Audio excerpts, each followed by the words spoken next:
Hello students, आप लोगों को फिर से स्वागत है एलिमेंट्स एजुकेशन के एक न्यू से वीडियो में। तो जैसा कि आप लोग जानते हैं कि इसके पिछले वाले क्लास में हम लोगों ने क्लास 10 के एक्सरसाइज 6.3 के नंबर 1 को पूरा ही कंप्लीट कर लिया था। तो आज हम स्टार्ट करने वाले हैं नंबर 2 वाले क्वेश्चन से। तो अगर आप लोगों ने उन सारे क्लासेस को अभी तक अटेंड नहीं किया है तो जल्द से जल्द उन सभी क्लासेस को अटेंड कर लीजिए, नहीं तो इन सभी नंबर्स को समझने में आपको थोड़ी सी दिक्कत आ सकती है।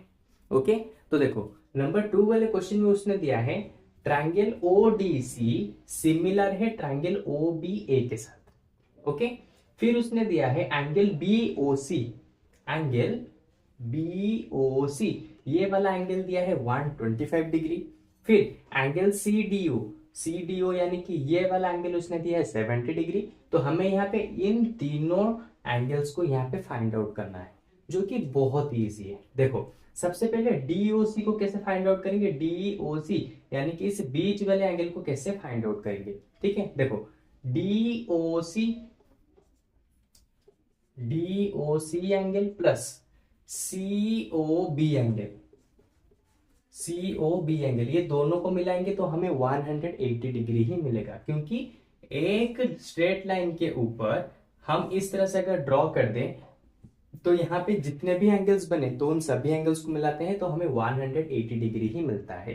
ओके, और इसका रीजन हो जाएगा क्या, लीनियर पेयर। ये होता है इसका रीजन, जो कि हम क्लास 8 से पढ़ते हुए आ रहे हैं। ओके, तो देखो डीओसी हमें वैल्यू पता नहीं है। उसके बाद बचा सीओबी, सीओबी क्या वैल्यू है 125 डिग्री, और डीओसी जैसा था वैसा ही रख देते हैं इक्वल टू 180 डिग्री। तो ये 125 डिग्री इस तरफ आएगा तो माइनस हो जाएगा, तो 180 माइनस 125 डिग्री, तो यहाँ पे बचा 55 डिग्री। तो डीओसी यहाँ पे निकल गया कितना, 55 डिग्री।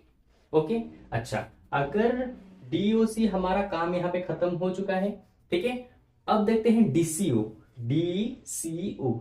तो डीसीओ यहाँ पे कैसे निकलेगा, देखो अगर ये एक ट्रायंगल है तो इसके तीनों एंगल्स को मिलाने पे कितना हमें मिलता है 180 डिग्री। तो C D O plus D C O plus D, O C इस ट्रायंगल के तीनों एंगल्स को मिलाएंगे तो हमें मिलेगा क्या 180 डिग्री। और ये क्यों होता है, इसका रीजन होगा एंगल सम प्रॉपर्टी। ये भी हमें क्लास 8 से ही पढ़ते हुए आ रहे हैं। ओके, अच्छा अब देखो सीडीओ, सीडीओ कितना है 70 डिग्री। डीसीओ, डीसीओ हमें पता नहीं है। डीओसी, डीसीओ जगह जैसा था वैसा रहेगा। डीओसी, डीओसी कितना निकला है 55 डिग्री इक्वल टू 180 डिग्री। तो 70 से 55 को प्लस करते हैं, कितना आ जाएगा DCO, इसको अच्छे से लिख देते हैं DCO। तो 70 से 55 को प्लस करेंगे तो आ जाएगा 125 डिग्री, और ये 125 डिग्री इस तरफ आएगा तो माइनस हो जाएगा 180 डिग्री माइनस 125 डिग्री। तो 180 से 125 डिग्री जाएगा तो बचा कितना 55 डिग्री। तो देखो DCO भी यहाँ पे निकल गया कितना 55 डिग्री। ठीक है, तो देखो ये भी निकल गया।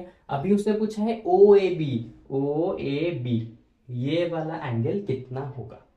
देखो उसने ऑलरेडी दिया है triangle O D C similar होगा ओ बी ए के साथ। देखो ये वाला ट्रायंगल इसके साथ सिमिलर होगा उसने दिया है, और यहाँ पे थोड़ा उसके सिस्टमेटिक को देखो। ठीक है, सबसे पहले उसने लिखा है given triangle O D C similar होगा ट्रायंगल ओ बी ए के साथ। ओके, अगर ये दोनों ट्रायंगल एक दूसरे के साथ सिमिलर हैं तो देखो फर्स्ट जो लेटर है वो इसके साथ इक्वल होगा, इसके फर्स्ट लेटर के साथ इक्वल होगा, तो एंगल ओ इक्वल होगा एंगल ओ के साथ। फिर एंगल डी इक्वल होगा एंगल डी के साथ, और एंगल सी इक्वल होगा एंगल ए के साथ। तो इसका मतलब एंगल सी का वैल्यू इक्वल होगा एंगल ए के साथ, और एंगल सी यानी कि डीसीओ, तो डीसीओ का वैल्यू कितना निकला है 55 डिग्री। तो एंगल ए भी हो गया कितना 55 डिग्री। तो देखो कितना इजीली नंबर 2 वाला क्वेश्चन यहाँ पे खत्म हो गया। ओके, तो अब चलते हैं हमारे नंबर 3 वाले क्वेश्चन की तरफ, और उसको भी इसी तरह से हम दोनों मिलकर उसको सॉल्व करते हैं। ओके, तो चलो जल्द से जल्द मैं उस वाले क्वेश्चन को यहाँ पे लिख देता हूं।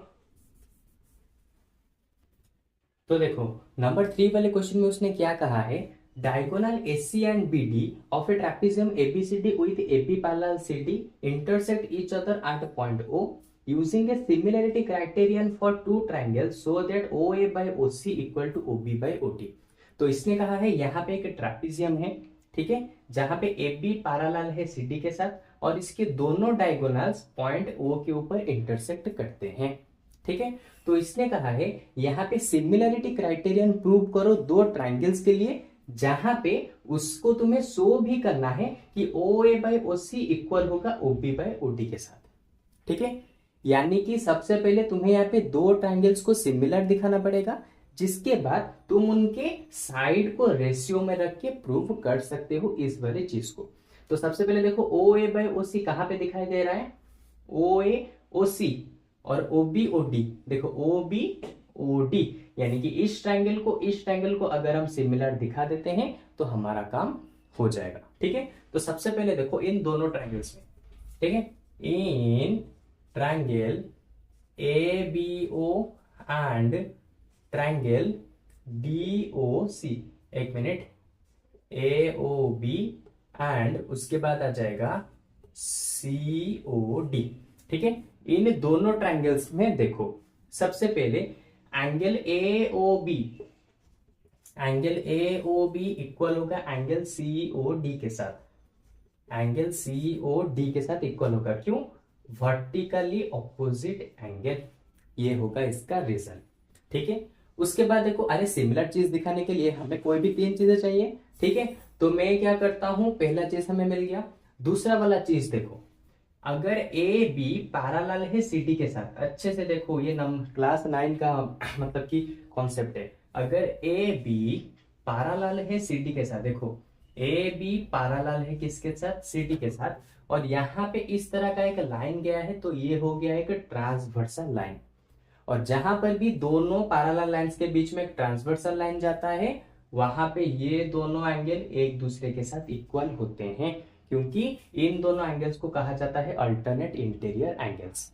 तो मैं यहां पे लिख सकता हूं BAO एंगल, देखो यही वाला एंगल देखो, BAO एंगल इक्वल होगा किसके साथ, एंगल C यानी कि OCD के साथ। अब मैं ACD इसलिए नहीं लिख रहा हूं, मुझे बस इन दोनों छोटे छोटे ट्रायंगल्स को दिखाना है ना सिमिलर, तो मैं पूरा नाम यूज क्यों करूं, इसलिए मैंने OCD ट्रायंगल का यूज किया, यानी कि OCD नाम का यूज कर रहा हूं। देखो हो गया, रीजन क्या होगा, अल्टरनेट इंटीरियर एंगल, हो गया। अच्छा एक और भी चीज हमें चाहिए, अब तुम बोलोगे सर दो चीजें तो हो गई, दो एंगल सिमिलर आ चुके हैं तो हम तो डायरेक्ट सिमिलर बोल सकते हैं, हाँ तुम बोल सकते हो, इन दोनों चीजों की मदद से एंगल प्रॉपर्टी की वजह से ये दोनों ट्रायंगल एक दूसरे के साथ सिमिलर प्रूव हो चुकी है, लेकिन फिर भी मैं तुम्हारे बस कॉन्सेप्ट के लिए एक और एंगल को यहाँ पे शो कर देता हूं जो कि इन दोनों में इक्वल है, ओके। जैसे यहाँ पे इन दोनों पैरेलल लाइंस की वजह से यहाँ पे अल्टरनेट एंगल बना है, उसी तरह से यहां पर भी अगर मैं ऐसे लाइन ड्रॉ कर दूं, देखो वही दोनों पैरेलल लाइन से यहां पर भी एक ट्रांसवर्सल बना, तो इसका मतलब ये एंगल भी इसके साथ इक्वल हो गया। तो मैं लिख सकता हूं ABO एंगल इक्वल होगा किसके साथ, ODC एंगल के साथ, ODC एंगल के साथ। रीजन क्या होगा, वही अल्टरनेट इंटीरियर एंगल। बहुत ही सिंपल क्वेश्चन है नंबर 3 वाले क्वेश्चन, यानी कि एक्सरसाइज 6.3 के जितने भी सारे क्वेश्चन देखोगे सभी के सभी क्वेश्चन बहुत ज्यादा इजी हैं, ओके। बस एक बार तुम्हारा कॉन्सेप्ट क्लियर हो गया तो तुम किसी भी क्वेश्चन को कर सकते हो।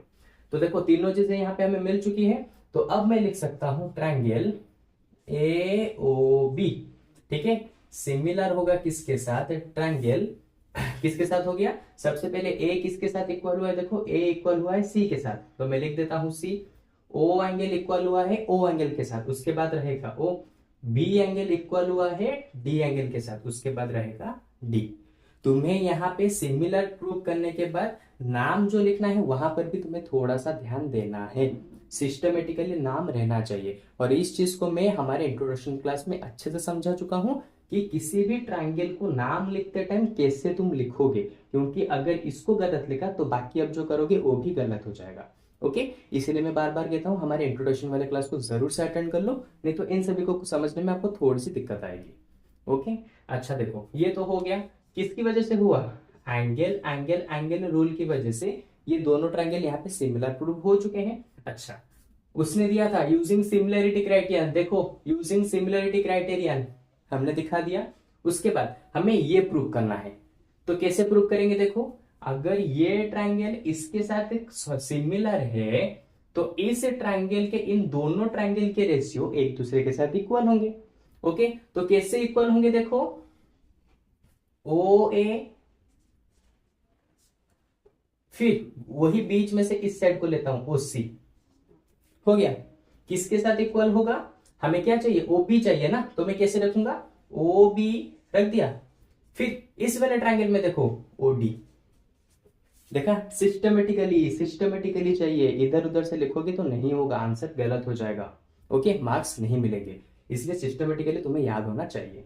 ओके, तो यहां पे अब मैं लिख देता हूं जो उसने प्रूव करने के लिए कहा था हमने प्रूव करके दिखा दिया। ठीक है, तो देखो उसने जो कहा था यहाँ पे प्रूव हो चुका है, और इस तरह से नंबर 3 वाला क्वेश्चन भी यहाँ पे सॉल्व हो गया। तो अब मुझे लगता है कि इन दोनों क्वेश्चन में तुम्हारा कोई भी डाउट्स नहीं होंगे, लेकिन फिर भी अगर इसके ऊपर कुछ भी डाउट बनता है तो मुझे कमेंट सेक्शन में बताओ, मैं तुम्हारे डाउट के ऊपर एक न्यू सा वीडियो बना के तुम्हारा खुद का नाम मेंशन करके वो वीडियो अपलोड करूंगा, ताकि तुम्हारे डाउट वहां पे क्लियर हो सके। ओके, तो चलो आज के क्लास में बस इतना ही, अब हम लोग कल के वाले क्लास में मिलेंगे, और इसी तरह से हम छोटे छोटे क्लास में इस पूरे एक्सरसाइज को यहाँ पे खत्म कर देंगे। ओके, तो चलो बाय बाय।